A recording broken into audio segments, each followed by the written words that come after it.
Despite Anthony Elanga getting spotted at the airport, the training ground, meeting the players, and now in a Newcastle shirt on social media, we are still waiting for the official announcement, which I hope will come today. At the time of recording, sat here out in the sun in Edinburgh, it has not yet been officially announced, but I'm hoping it's today. I'm hoping it's tonight. You can be in training with the players today, hopefully, ahead of what will be a very important pre-season. But as I've mentioned already, Newcastle are not waiting around. Hugo Ekitike has reported to have said that he wants a Premier League move, and Newcastle weighing up the option to go for what could be a £50 million centre-back in Scalvini. Yes guys, how's it going? Welcome back to a new video. As I say, still away on me holidays, a full hour north, or a little bit further, in Edinburgh, sitting in the sun, having a few drinks. Thought I'd come on and talk about. Well, we'll start off with ELANGA because I don't know what it is with Newcastle. It has just been the way we always seem to do it, in that everybody knows that he's signed, except Newcastle United, seemingly. And over the years, we've kind of seen spotted at the airport, spotted at the training ground, and I can appreciate it. Fans get a little bit anxious about it when you're kind of seeing the player arriving, but we don't actually announce it. And somehow on Twitter today, well, I think it was yesterday, photos of ELANGA actually meeting Jacob Murphy and a few of the players in the training ground looked a little bit fuzzy. It looked legit to me. And then roll on this morning, not Newcastle United, Sam C, a guy on Twitter, has effectively announced the ELANGA signing with a leaked image of him wearing the Newcastle top and holding up the shirt. I appreciate that these days, you know, standing with a scarf at the side of the pitch just doesn't seem to cut it anymore. Everybody wants to have, you know, the videos of the player arriving in the new kit, you know, Sam Fender, you know. And I also appreciate it's 55 million, it's a lot of money paid by the club. It is, you know, really the first big signing in a while. We want to make a big thing out of it. It's not really a big thing of it anymore when everybody's kind of seen it. Just get the announcement out there. It's Friday, the sun's shining. Everyone will be on the big market tonight, celebrating ELANGA with a few beers in the sunshine. Like, it has to happen today. I really don't know why we're waiting. Knowing me, I've probably just got it announced for you, because normally what happens is anytime I post a video, something else happens about 5 minutes later. So there you go. News in from me when this video is posted that ELANGA will hopefully get the green light. And you know what? Hopefully it is a good interview. Him and Isaac wandering around IKEA doing a bit of summer shopping. That would be hilarious. Let's have something good. If we're going to take this long to do it, let's make it a good one. But as I say, ELANGA coming in, talks next are key positions. And one of the positions discussed is centre-back. Gehi being linked again, but still whirling around in the background is the Scalvini centre-back from Atalanta. Reports were that he wasn't for sale. Well, now, reports coming out that he does have a price tag, and it's just whether Newcastle want to pay it or not. That's right, reports this morning coming out to say that it would be £50 million Newcastle would need to spend to get the Italian defender Scalvini away from Atalanta. As we've heard already, ELANGA, he wasn't for sale, and then all of a sudden it was a £60 million fee, and then it was 55. And I will just quickly throw in there as well, Morgan Gibbs-White going to Spurs. You know, that's some two big players leaving Nottingham Forest. And equally what I've also seen is the fact that it was a £60 million release clause for Gibbs-White, which, you know, in the world of football these days, I actually don't think it's that bad. I think that's quite a good move from Spurs there. Funnily enough as well, that no one seemed to know he had this £60 million release clause. A couple of Forest fans saying, you know, has Gibbs-White kind of let it slip by, or is the agent even, by the way, you do know I've got this release clause, because would Forest have let go of both ELANGA and Morgan Gibbs-White in the same window? I mean, that's two big players to let go in, as I say, for a lot of Premier League teams, there's a very big summer window, you know, European football on the horizon. they've got some work to do to turn that one around and bring in some replacements. Fair enough, they've got PSR issues. Fair enough, they need to let players go, and you can go down that route again. You know, Forest, a team who just wanted to come in, wanted to compete, had to spend money to compete, and are now having to sell the best players off in order to meet criteria, in order to not get points reductions, which for me is really just one of the big problems with football at the minute. But yes, let me know your thoughts and comments down below on Scalvini. Is £50 million a realistic fee that you think Newcastle should look to put in for the player? Obviously, the ideal of looking to Italy, to France, to other leagues is the hope of a reduced fee. The fee initially quoted was closer to 30 million, was reported by the Times. I think it then started to creep out at around 35, which I think is good. I think it's good. Obviously, he's got a few injury issues, didn't get loads of football last season, but I still think is a player worth that kind of money. However, when you start going 50 million for Scalvini, and then you're looking at, you know, the likes of a Gehi being reported at 40, at 45, 50. Let me know down in the comments below of the two centre-backs there, which ones would you like to see Newcastle go for? If you'd rather go, you know what, 45, 50 million for either of them, don't need it. We've got Shaw, we've got Boom, we've got Botman, we've got Lascelles, we've got Kraft. Have I missed somebody there? Maybe. We have options. You know what? Let's search the market a little bit further. Let's look in France. Let's find that 20, 25 million pound centre back. We don't need to be throwing the cash at them too. I just feel, although Scalvini I think has got a lot of excitement around the Newcastle fans at the moment, I just think Gehi at 45, you're potentially 5 million. Let's say both 40, 50. I mean, you know what Palace are like. They're going to want to suck every extra quid out of you that they can. Let's say 50 million for the two. What we know with Gehi is that he is Premier League proven, he can handle himself in this league. Didn't have the greatest season last season.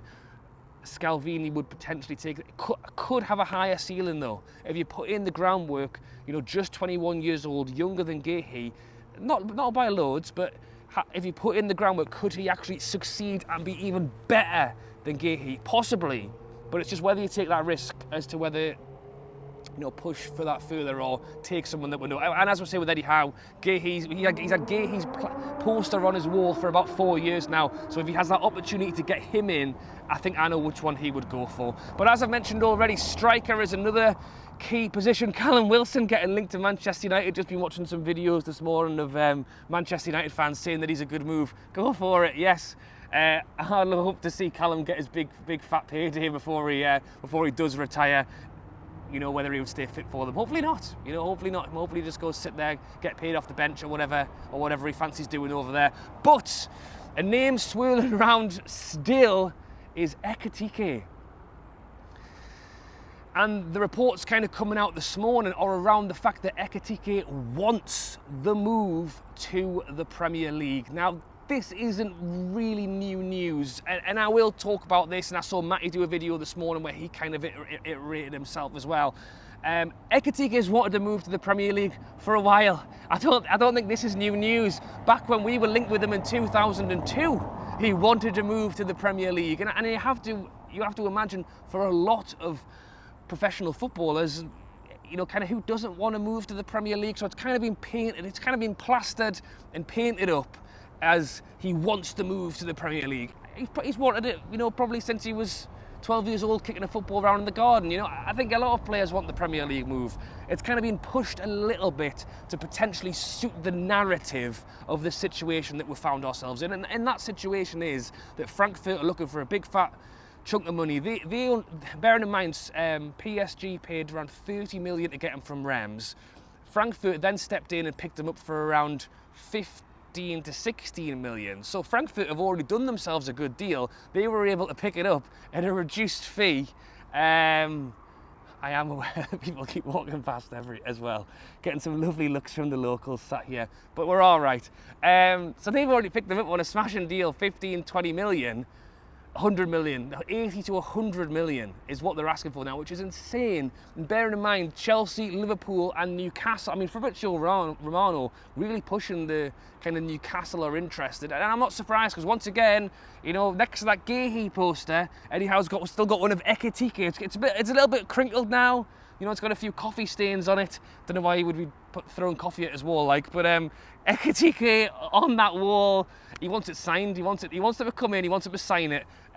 It's a player that we've been interested in for a while. Eddie Howe obviously likes him, and I think Frankfurt want the money. The agent wants his big payday as well. Ekitike wants to move to the Premier League. It makes sense why Newcastle's name is kind of being thrown in the pot of teams that are in there.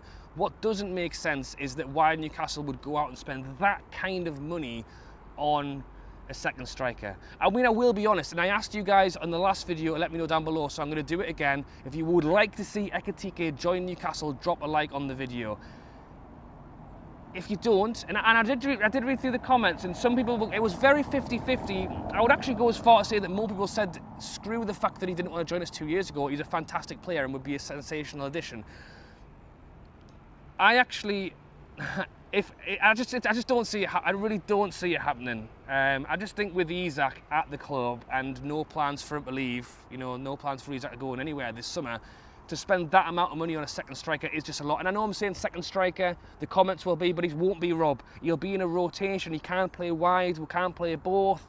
There's a lot of games next season. He will get the game time. Like, if it all actually happens and we do pay the money, it would be a sensational signing for a fantastic player that could both easily get the game time that they need. But just bearing in mind, you know, how much trouble Newcastle have had over the last few years on 5 million here, 5 million there. Don't want to overspend here. We're never ever gonna sell Target because Eddie Howe loves them too much.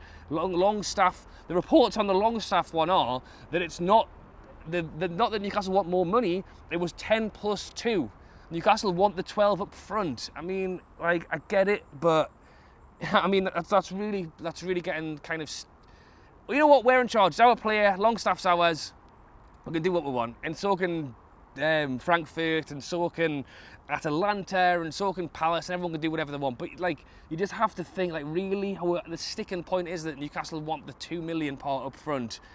I heard that we had a £200 million budget to spend this summer. I don't know why we're scrimping over that bit. But yes, I think if it did happen and we did pay the money, it would take us in a fantastic direction. A very, very young player, a fantastic goal scoring rate right now. I suppose the only thing, and I know I'm not gonna dwell on the fact that he did turn us down in 2002. Instead, it would just be the player. And I mean, Eddie Howe gave him the, he only wants players with a good attitude to join the club. He thought he had the good attitude 3 years ago. I presume he still feels the same now. But is he going to want to come in and be the main character? You know, he didn't see this person really wants this whole car in the video. Maybe it's Ekitike. I don't know why we'd be in Edinburgh though. But yes, maybe he would. Again, it's the issue Newcastle are going to have all summer. It's selling players the dream of joining, and then they go, we'll give you loads of game time though. You'll get loads of game time. You'll be playing loads of games. We'll give you Champions League football. Will I start first game of the season? No, probably not. No, probably not. It will be Isak who starts first game of the season. We'll have the problem with Delap. We'll have the problem with Pedro. Whether it's £80 million Ekitike or, you know, what I would actually love to see as well, £25 million Wizzer, regardless of which way we go on that, it is still the same conversation that you probably won't start first game of the season. So thoughts and comments down below. Thoughts on the Wizzer one as well. Still really like that. Trouble with it though, however, is that Spurs are keen on him, and they've been told by Brentford that if they wanted him, they would have to pay 50 million. So again, we're already getting into it. Like, I started this video off with, a few days ago, 25 million Wizzer, 35 million Scalvini. The fees are just going up and up and up, and I just feel like we're getting ELANGA over the line. Let's push the button now. Let's just push that jackpot button and just stop bringing in these players. Let's get it done early pre-season, and let's keep moving. There you go, guys. Thanks for watching the video. As always, if you have enjoyed it, as I say, drop a like. And if you're still watching 15 minutes later of me in Edinburgh, in the sunshine, talking Newcastle, then be sure to drop a subscribe as well. Loads of videos coming at the moment, and I cannot wait to see what happens in this window next. Hopefully, Newcastle actually bother to announce ELANGA. That's first on the list, and then we'll see what happens next. Thanks for watching. I'll catch you later.